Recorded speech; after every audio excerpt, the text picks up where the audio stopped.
Ok, donc je vois le chat en même temps, donc n'hésitez pas si vous avez des questions, que ce soit quand même assez interactif. Euh, Ça fait déjà quelques mois que je travaille sur le sujet GTM server-side, et du coup, je trouvais ça cool de vous partager mes retours. J'ai déjà pu l'implémenter pour certains de nos clients.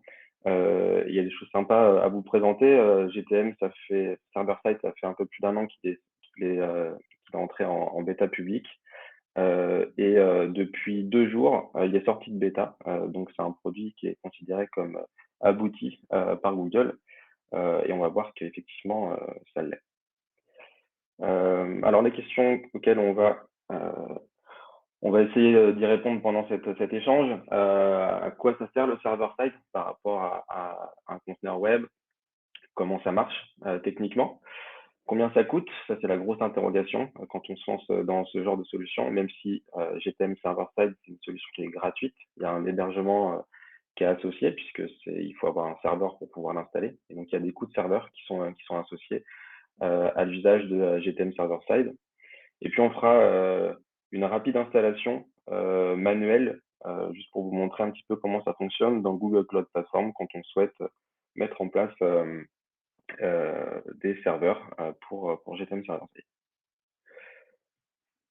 Alors déjà, à quoi ça sert? Déjà, il faut se rappeler comment fonctionne un GTM classique aujourd'hui qui possède un conteneur web.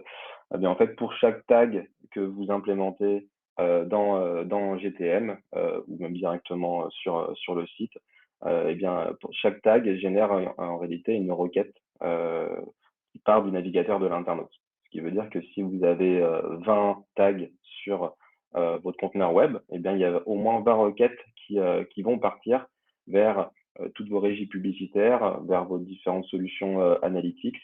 Et donc, ça a un impact direct sur votre web performance. Donc ça, c'est un point important, justement, cette notion de web performance.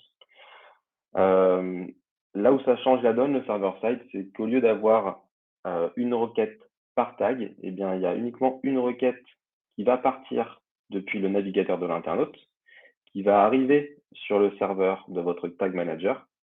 Et c'est ensuite le serveur qui va envoyer directement les requêtes vers les régies publicitaires et vers toutes les technos que vous pouvez avoir. Donc là, ça implique plusieurs choses derrière. Je vais le détailler. Juste un petit point, ça c'est une slide de Google. Elle simplifie un petit peu les choses, puisqu'ici on pense qu'il n'y a qu'une seule requête. En réalité, il y en a quand même plusieurs. Il y en a deux à minima, puisque GTM Server-Side fonctionne par défaut avec la librairie gtm.js et ou gtag.js. Et donc, il faut quand même appeler cette librairie-là pour ensuite envoyer les informations au serveur container. Et c'est ensuite, une fois que ces fichiers ont été chargés, que je peux envoyer la requête vers GTM server-side. Donc, ça sert à quoi le server-side? Comme on l'a vu, ça va améliorer assez drastiquement votre web performance, puisqu'on va limiter le volume de tags envoyés directement depuis le navigateur de l'internaute.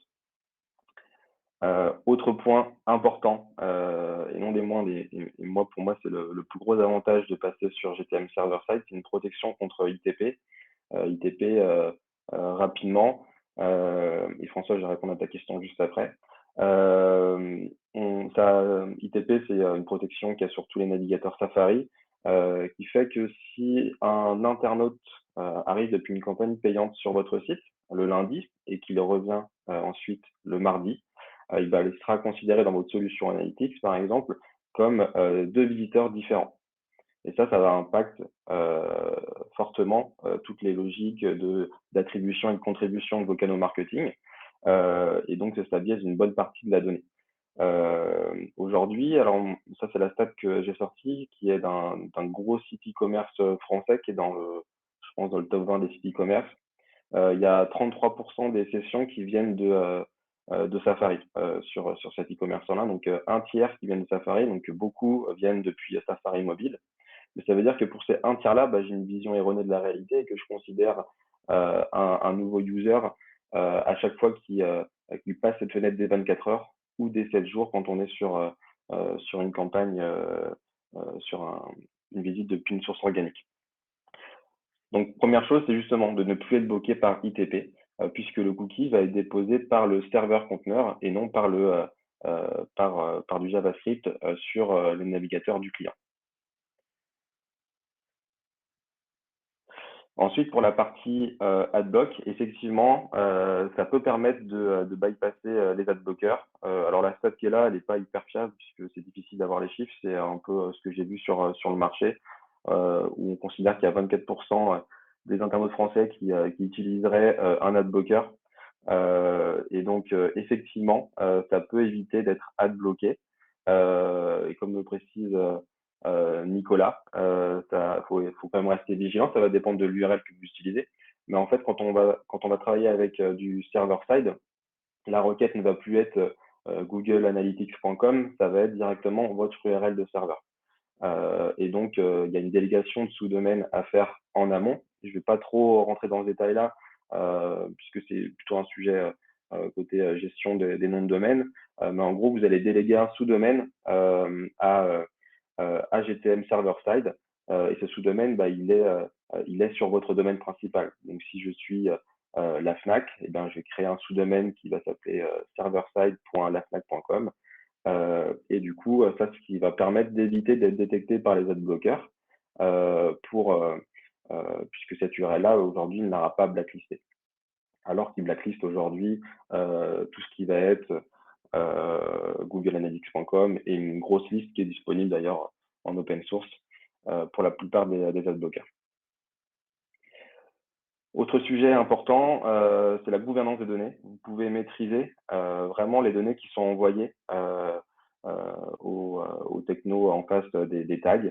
Par défaut, en fait, ce qu'on ne sait pas toujours, c'est que quand vous mettez un tag en place sur votre site, bah, par défaut, en fait, lui, il va récupérer plein d'informations. Il va récupérer toutes les adresses IP des internautes, il va récupérer les user agents, c'est comme ça qu'il peut utiliser des mécanismes de fingerprint. Et en fait, avec le server-side, vous pouvez choisir est-ce que vous allez envoyer l'adresse IP à ce prestat, est-ce que vous n'allez pas plutôt la crypter, cette adresse IP-là, ou pas du tout lui envoyer. Et on peut faire la même chose avec le user agent et plein d'autres paramètres. Donc, ça va vraiment vous simplifier la vie sur la gestion des données qui sont réellement partagées et éviter toutes les failles de sécu qui peuvent arriver encore aujourd'hui, où en fait, il y a même des adresses email qui peuvent être envoyées sans que vous le sachiez par certaines solutions de tracking. Il y a beaucoup de questions, je ne vais pas pouvoir y répondre tout de suite, j'y reviendrai à la fin. L'interopérabilité des produits Google, ce qui est cool, c'est quand on est dans l'univers Google et qu'on fait du GTM server-side, derrière, il y a des choses qui sont un peu plus simples quand on veut faire du BigQuery, par exemple. BigQuery, c'est la grosse base de données de Google Cloud Platform et qui synchronise bien aussi avec les solutions analytics. Il y a des choses hyper sympas à faire, donc ça, c'est un avantage non négligeable également. Et puis ensuite, le sixième point, où on associe souvent la notion de server-side à ce n'est pas ciblé par le RGPD. Et ça, en fait, c'est faux. C'est complètement faux. Le server-side, ça ne va pas vous permettre de bypasser le RGPD. Le server-side, si ça utilise un cookie sur le navigateur de l'internaute, la problématique reste la même. Donc, non, ça ne permet pas de bypasser. Par contre, ça va permettre d'avoir une qualité de données qui sera meilleure, puisque vous allez ne plus être ciblé par ITP, potentiellement non plus par AdBlock, et donc vous allez avoir un volume de données qui sera plus fiable. Mais la notion de consentement est toujours présente, et si un cookie est déposé sur le navigateur de l'internaute, eh bien, il est nécessaire de demander le consentement. Il se trouve qu'en plus, les notions de consentement dans le GTM web actuel fonctionnent plutôt bien. Et donc, ça permet de faire des choses sympas aussi avec le server-side. Mais la donnée de consentement est aussi envoyée au server-side, ce qui peut permettre derrière de choisir est-ce que j'ai envoyé le tag Facebook côté serveur quand l'internaute n'a pas consenti, par exemple. Sur l'installation de GTM server-side, par défaut, ça va utiliser en fait App Engine. Alors moi, je connaissais pas vraiment ce que c'était, mais App Engine, c'est une solution dans Google Cloud Platform. Et en fait, c'est des serveurs que vous louez. Et donc, en fait, la solution que recommande Google, c'est de louer des serveurs chez lui pour pouvoir héberger votre GTM server-side. La reco de Google là-dessus, par défaut, c'est d'avoir au moins 3 serveurs App Engine avec ces caractéristiques-là. Donc c'est assez technique, hein, c'est là où on voit que l'installation, si on n'est pas côté tech, c'est pas forcément un sujet qui est simple à appréhender. Mais du coup, en fait, ils recommandent d'avoir au moins 3 serveurs. Donc ça veut dire 3 fois 4, 3 fois $40 par mois, et jusqu'à 6 serveurs. Alors ça, c'est parce que souvent, on met en place ce qu'ils appellent de l'autoscaling. Si jamais il y a trop de requêtes qui arrivent d'un coup et que vous avez mis un minimum de serveurs à 3, bah, il va passer à 4 serveurs, 5 serveurs, jusqu'à 6. Et ça, vous pouvez choisir d'augmenter ou pas en fonction du volume de requêtes qu'il peut y avoir sur votre site. Donc, on est sur du $120 minimum uniquement pour la location de ces 3 serveurs. Si ça passe à 6, bah, du coup, c'est plus cher. Et il y a d'autres choses qui rentrent en compte dans le calcul du coût. Donc, tu vas avoir le volume de hits, tu vas aussi avoir la taille des hits qui sont envoyés. Il va aussi y avoir des notions de réseau.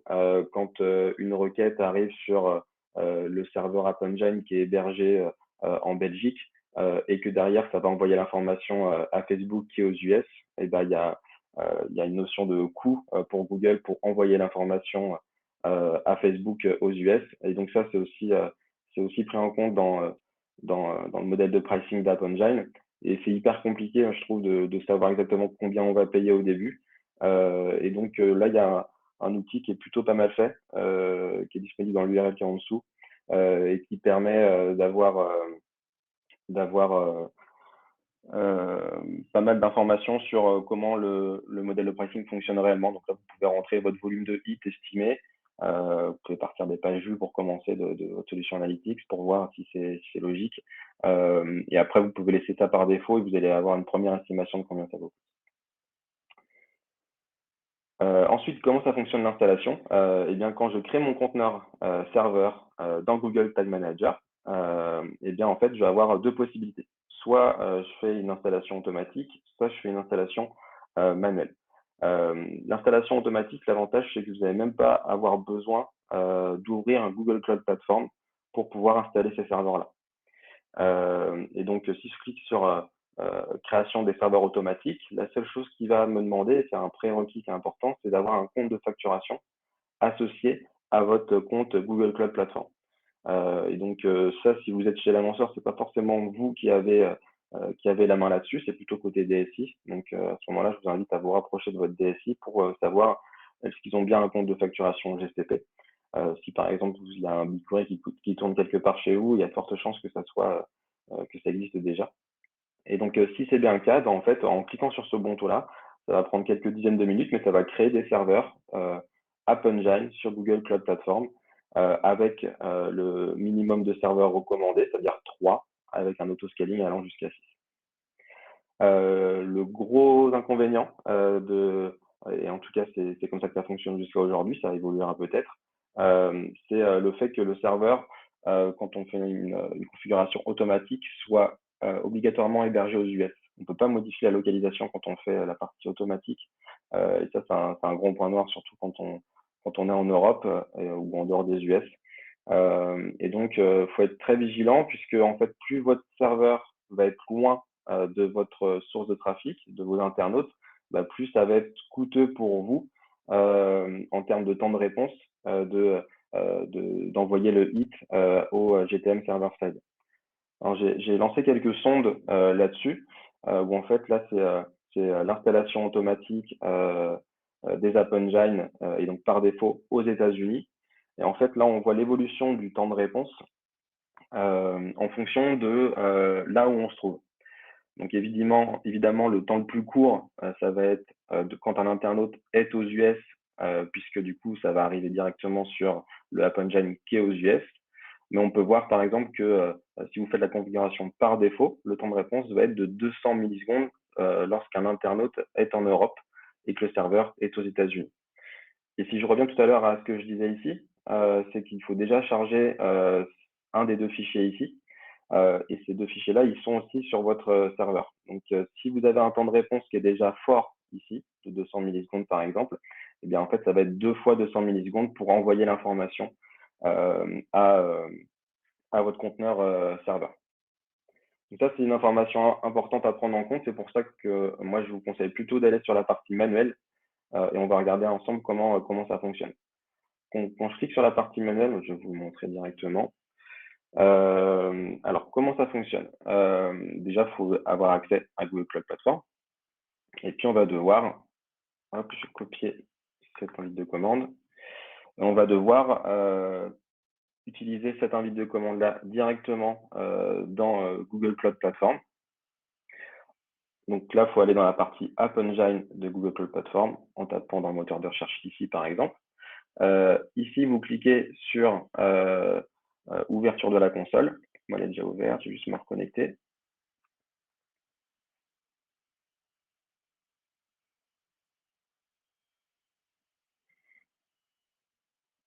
Hop, voilà, je colle l'URL que j'avais tout à l'heure. Ça, effectivement, je l'autorise. Ça aussi. Hop. Ah, des fois, il fatigue un peu.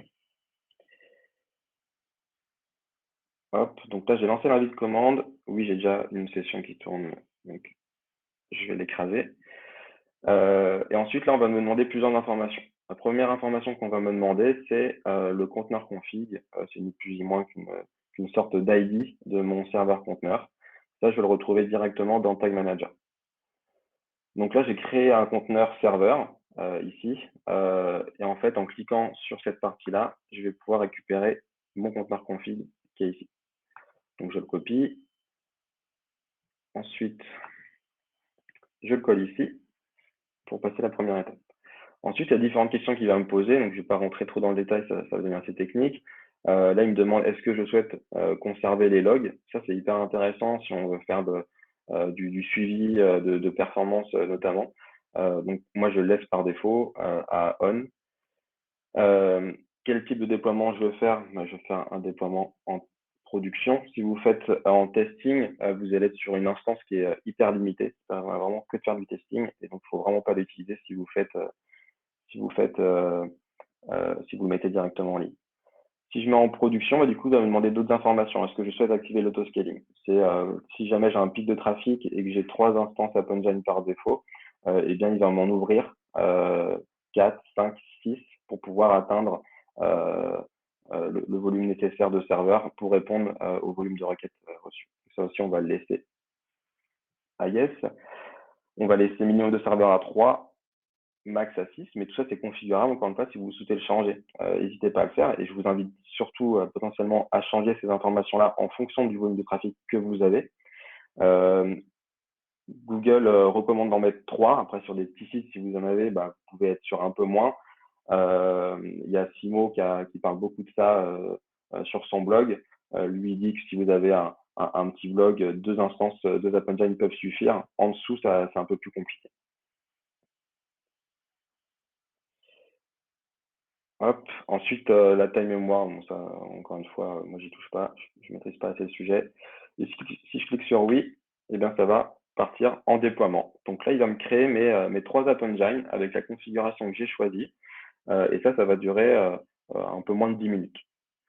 Donc, je ne vais pas rentrer plus dans le détail sur cette partie-là, mais vous voyez, c'est pas compliqué, mais il faut quand même avoir envie d'aller dans le Cloud Shell de GCP pour pouvoir lancer ça.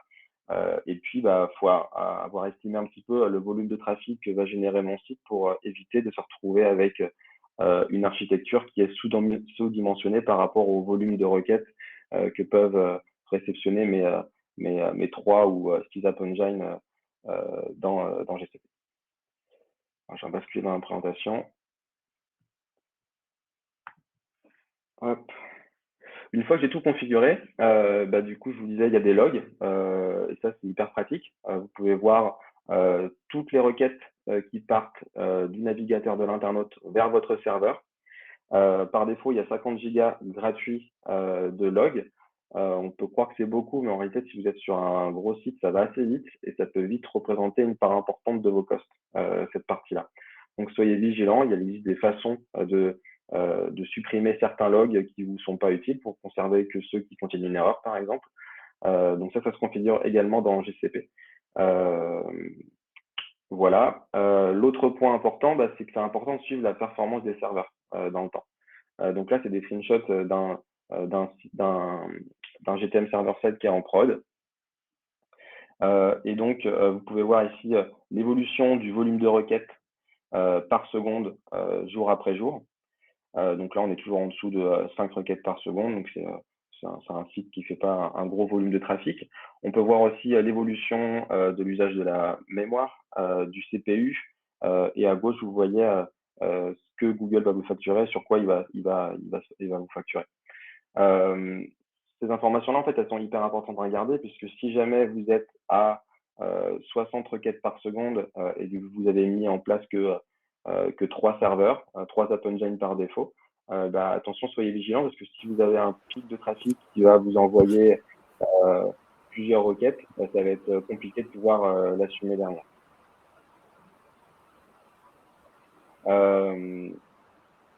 Du coup, il y a plusieurs solutions finalement pour mettre en place GTM Server-Side, et je vais vite aller sur la conclusion. En fait, vous avez la première solution qui est des formats de service, des PaaS. Donc, c'est le cas de App Engine et de Google, recommandation de Google. Bien sûr, ils ne vont pas recommander de passer sur AWS, mais ils laissent la possibilité de le faire. Ils sont assez ouverts sur le sujet.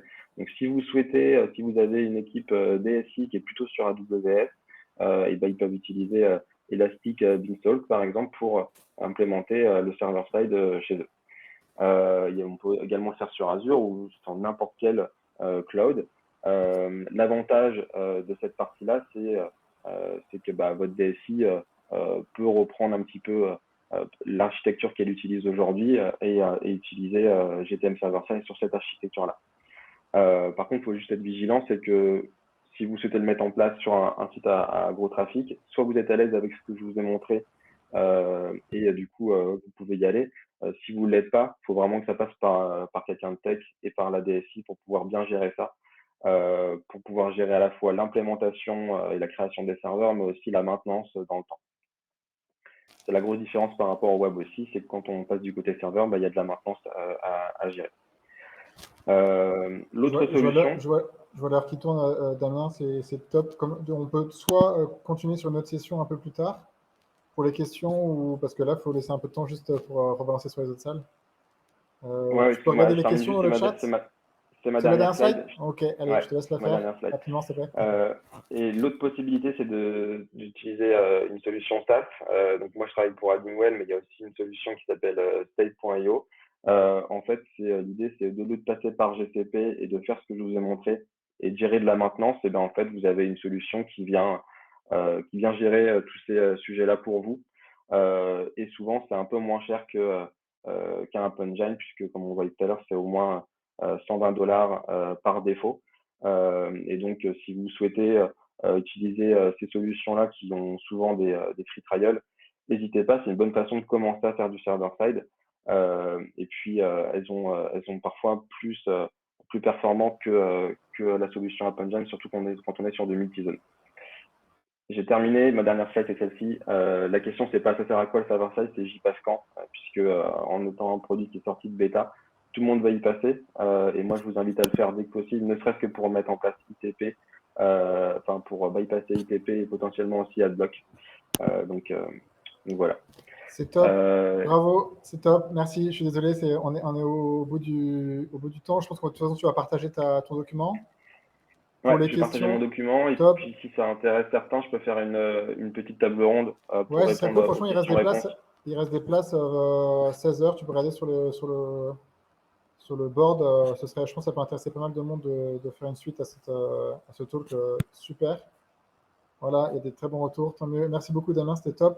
La prochaine session, c'est sur GA4 dans la même salle. Donc, soit vous restez dans la salle, ou soit vous rebasculez sur la salle principale. Merci Damien, super. Donc les questions, on peut se les garder. Je vais te les envoyer, Damien, et on peut se les faire plus tard sur une autre session de Q&A. Ouais, on fera une autre session vers 16h du coup. Ouais, il y a des slots. On envoyer les questions d'ici là, comme ça permettra de gagner du temps et on pourra rentrer justement dans comment ça fonctionne, l'implémentation d'un tag dans GTM Server-Side. Là, c'était uniquement sur la partie tech, mais il y a la partie métier ensuite, comment je l'utilise réellement. Ça marche, c'est super. Bah, merci encore, Damien. Je pense que tout le monde est content. C'est une super entrée en matière. Donc, rendez-vous à 16h pour la suite. Et je vous invite à rebasculer sur la salle principale ou de rester ici pour GA4. Merci à tous. Merci Damien encore. C'était top.